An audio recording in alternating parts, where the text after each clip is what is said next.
18 पगड जातीतले जे मानकरी असतात त्या पूर्वी मानाचा विडा द्यायचे. पैशामध्ये आर्थिक व्यवहार नव्हते आणि त्या बदल्यात ते देवाची कामं सगळेजण करत असतात. म्हणजे अगदी नाभिक, सुतार, चर्मकार, सुवर्णकार. आपल्या सगळ्यांना मनपूर्वक नमस्कार. आपल्या चॅनलमध्ये आपल्या सगळ्यांचं पुन्हा एकदा स्वागत आहे. आज मी आहे मंडणगड तालुक्यामध्ये आणि मंडणगड तालुक्यातील वेळास या गावामध्ये. वेळास हे गाव अतिशय प्राचीन आहे, त्याचबरोबर ऐतिहासिक अशी फार मोठी पार्श्वभूमी आहे. वेळास या गावाबद्दल बोलायचं झालं तर नाना फडणीस किंवा नाना फडणवीस यांचं हे मूळ गाव आहे आणि माझ्या मागे तुम्ही बघू शकताय नाना फडणीसांचं हे स्मारक देखील आहे या ठिकाणी.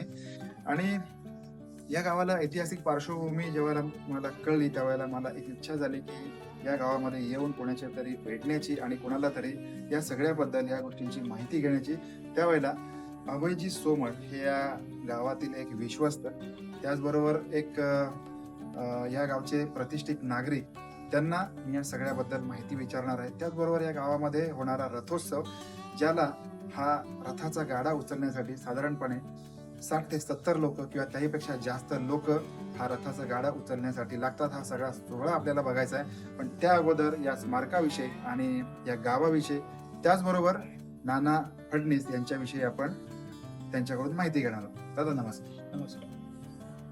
आता ज्यावेळेला आपण बोलतो की वेळास हे गाव आहे आणि वेळास या गावाला एक ऐतिहासिक पार्श्वभूमी आहे आणि नाना फडणीसांचं हे गाव आहे, या सगळ्याबद्दल मला तुमच्याकडून जाणून घ्यायला आवडेल किंवा माझ्या प्रेक्षकांना या सगळ्याबद्दल माहिती करून द्यायला मला निश्चित आनंद होणार आहे. तर तुम्ही थोडक्यात याची माहिती सांगा. सध्या वेळासगावी दुर्गादेवीचा रथोत्सव चालू आहे. जी दुर्गादेवी भानूंचा मूळ पुरुष, भानू म्हणजे फडणवीसांचं मूळ आडनाव भानू, फडणीस ही त्यांची उपाधी आहे. तर ते 12व्या शतकामध्ये या ठिकाणी त्यांचा मूळ पुरुष आला आणि त्यांनी हे गाव वसवलं, देवीची स्थापना केली असा उल्लेख पुराणांमध्ये सापडतो. आजही त्याचं लिखित पुण्याला उपलब्ध आहे. आणि त्यानंतरच्या पुढच्या वंशातले हे नानांचे वडील आणि बाळाजी विश्वनाथ भट श्रीवर्धनचे हे 2 लोक त्यावेळेला सरकारी नोकरीमध्ये सैन्यामध्ये जाण्यासाठी म्हणून पुण्याला गेले आणि त्यानंतर त्यांना पुढे पेशवे पद मिळालं, यांना फडणीसी मिळाली आणि नाना नावारूपाला आले. नाना फडणीसांचं हे गाव, पण त्यांचं मूळ आडनाव हे भानू आणि भानू हे या देवीचे प्रथम मानकरी आहेत. आजही त्यांच्यापैकी एक पनवेलचे भानू आलेले आहेत उत्सवात. माझ्या मनामध्ये अजून एक असा प्रश्न आला की हा जो उत्सव आहे, या उत्सवाचं रूपरेषा काय असते, साधारणपणे कधीपासून सुरू होतो आणि कधी संपतो, याबद्दल थोडक्यात माहिती द्यावी. हा उत्सव चैत्र प्रतिपदेला सुरू होतो आणि चैत्र प्रतिपदेला पंचांग वाचन आणि पंचांग श्रवण असे काही मानकरी जे असतात ते मानकऱ्यांच्या उपस्थितीमध्ये होतं. आणि द्वितीया तृतीया ह्या दिवशी इथे एक रामेश्वर आणि कालभैरव मंदिर आहे. ती दोन्ही मंदिरही नानांनी बांधलेली आहेत. तुम्ही पाहू शकाल, काळ्या पाषाणात बांधलेली मंदिर आहेत. तिथे एक दिवस प्रसाद असतो, त्या देवाची जेवणी. एक जंगलामध्ये व्याघ्रेश्वर नावाचं देवस्थान आहे, त्याची जेवणी असते. आणि मग चैत्र शुद्ध पंचमीला गावातल्यांसाठी महाप्रसाद असतो. आणि पंचमी आणि षष्ठी या दोन्ही दिवशी कीर्तनही पहाटे राहतात. त्यामध्ये मग 18 पगड जातीतले जे मानकरी असतात त्या पूर्वी मानाचा विडा द्यायचे.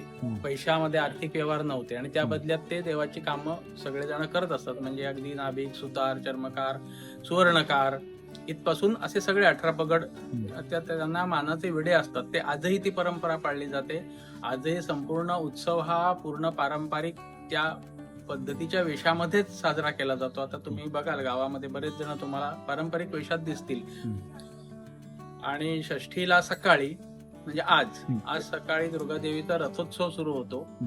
हे पूर्वापार तेव्हापासूनचा जो लाकडी रथ आपण पाहू शकाल, हा केळशी, वेळास आणि आंजर्ले या तिन्ही ठिकाणी असाच उत्सव होतो. आणि वेळासच्या उत्सवासाठी केळशी आणि आंजर्ल्यातून आज सकाळी लोक आली होती, जसे की इथून तिकडे जातात त्यांच्या रथोत्सवाच्या वेळेला. तर त्या लोकांची त्या काळामध्ये जेव्हा केव्हा सुरू केलं असेल आणि परकीय चक्र होतं, तर त्यांचं परस्पर कम्युनिकेशन आणि एकी राहावी असा कुठेतरी उद्देश याच्यामध्ये त्या काळी असावा, म्हणून ते लोक आजही या रथोत्सवामध्ये सामील होतात. आता तुम्ही नंतर रथ उचलाल तेव्हा बघाल, त्याला किमान एक 40-50 माणसं तरी तो रथ उचलण्यासाठी लागतो. वरती रथावर 2 पुजारी असतात, आतमध्ये देवीची छोटी मूर्ती आहे. असा हा रथ आज संपूर्ण दिवसभर गावामध्ये फिरवला जाईल आणि संध्याकाळी साधारण सूर्यास्ताच्या वेळेला तो रथ पुन्हा मंदिरापाशी येतो आणि रथातली मूर्ती परत मंदिरात नेली जाते. जो प्रातिनिधिक मूर्ती आहे त्याच्यामध्ये छोटी.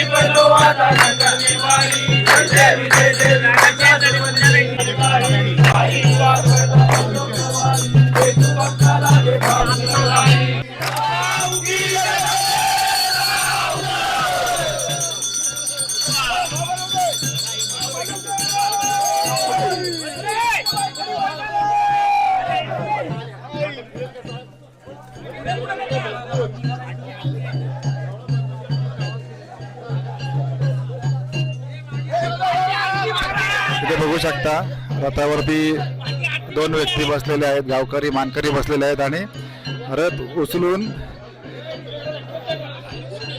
थोडं पुढे आलेला आहे. साधारणपणे 30 ते 40 लोकांनी हा रथ उचलून धरलेला आहे. सर्वामुखी जगदंबेचा उदो उदो.